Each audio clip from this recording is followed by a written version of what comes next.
Speaking of bands that we have a little more connection to with the majority of bands that we deal with on the show typically, the band Goathanger gave us their EP back for our first ever showcase. I think back at episode 34 we said it was? Yeah, something. It's a long time ago. Yeah. So they've just now, well actually it's not out yet. They're releasing it July 26th as the official release date for their first full-length independent release, The Hook. They were kind enough to send over a copy for us to check out, do a little early review on, and we will get to play a song for you as well. I love this. This is great. This takes the EP, gives it better recording, a little bit more clarity to everything, and still really solid, tight songwriting. Somewhere, if you search our site, there is still a download, because they were kind enough to say that we could share the download code for the EP with everybody for free. So that is still up there. So hopefully you've done that. You've had a chance to listen to it. I think if you go to episode 34, you'll be able to find it there, or just search Goathanger. So if you've done that already, you're familiar with the band, you know roughly what they sound like. This takes that and gives you more songs, which is always a wonderful thing.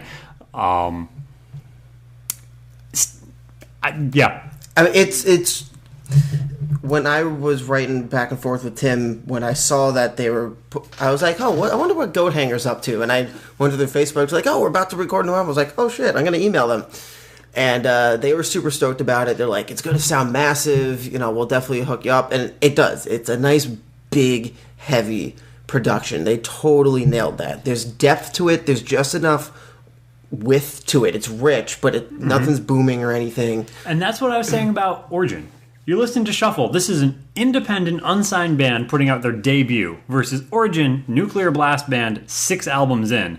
Put the two on Shuffle. Tell me which one sounds better. I'll have to do that after we're done here, but it's also, they're very different styles. But just, I'm talking volume alone. Not even like depth of production, just overall finished volume. This is louder, clearer, and happens to be more rich as well. Yeah. Oh, that's a compliment to Goathanger and a little bit of a what the fuck Origin. I also think The Hook is an apt title. Their songs have hooks. Yep. They're super memorable. They're catchy. They're bouncy enough without getting into some, like poppy cheesy territory. I mean, it's so solid, and the sense of humor this band has. I was bashing. I can't figure it out. Well, it's good, but I was bashing the shit out of The Hell last week because of their sophomoric brand of humor and just completely overdoing it. But what I was trying to say with it, is having something to back it, is what Goathanger's doing with songs like even the ones from Demolition, like "Emma, You Bloated Whore," or new one like "Suck My Balls." As obviously ridiculous as they are, you have to listen to it a little more to hear the humor, because the song is not funny. The song is a real, well-written, thought-out, heavy song. Yeah. And that, the tongue-in-cheek goes so much further with me than "We're Going to Be Stupid." Right. And Goathanger, I love their name, just nails that. I mean, everything about what they're doing is super tight and super solid. They put a lot of care and time into it. They're good musicians and good songwriters. Yep. And they may be perfectly happy being independent, but this is something. I feel like I say this with a lot of our showcase bands, and I mean it. These are some of the bands that should be signed, as opposed to some of the ones we're reviewing and going, yeah, how did you get money? Yeah, exactly. I agree with everything you just said. Another note to touch on that I think you'll agree with, the singing has gotten better. Yes. I didn't have a problem with it on Demolition, but if you go listen to the Demolition version of Man on Fire and the Hook version of Man on Fire, the cleans have gotten a little bit richer, a little bit smoother, and really knocking it out of the park there. That song still is catchy as fuck. If it wasn't the song we played last time, it'd be what you're hearing this time. But it makes sense to play a new song from the full-length album. Well, I love that song. Well, on the vocals again, there's also a range to it. You have a yell, you have a nice, deep, heavy growl like that in the throaty thing. If I'm assuming you guys are going to listen to this, do more of that on the next album. That deep fucking growl is so good. Yeah. It's so good. I was saying to Brian, I was like, if the entire album was just that and cleans, I'd be happy.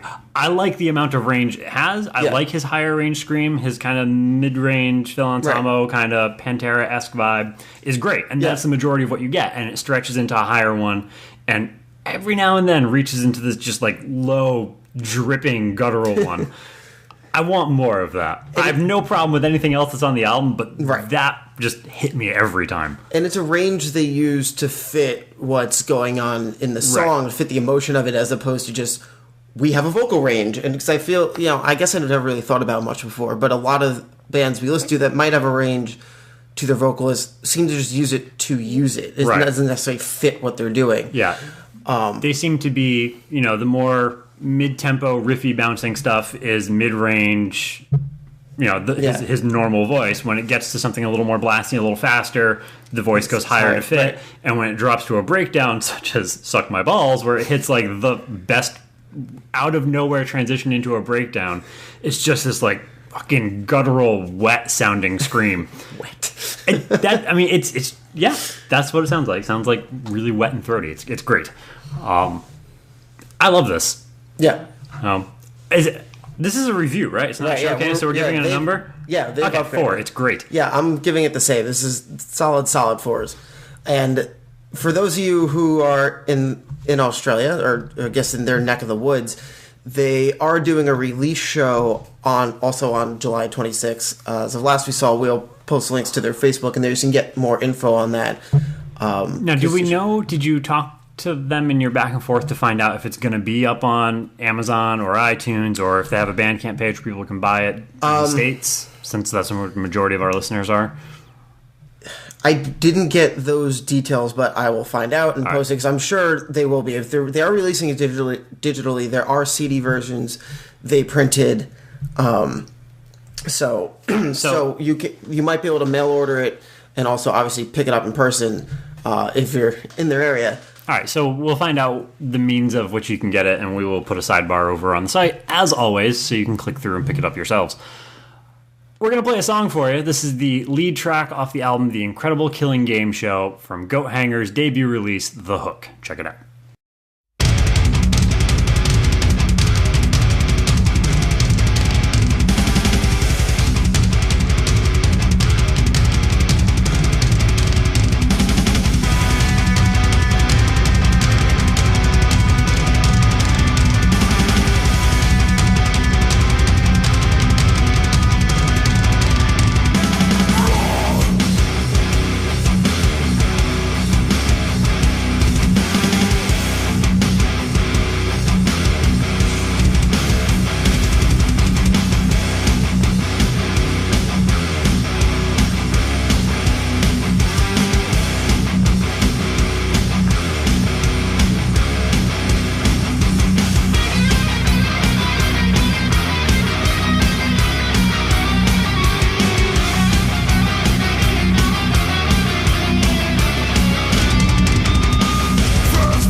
right, so that was the Incredible Killing Game Show from Goathanger's debut, The Hook. It's going to be out July 26th. Check that out.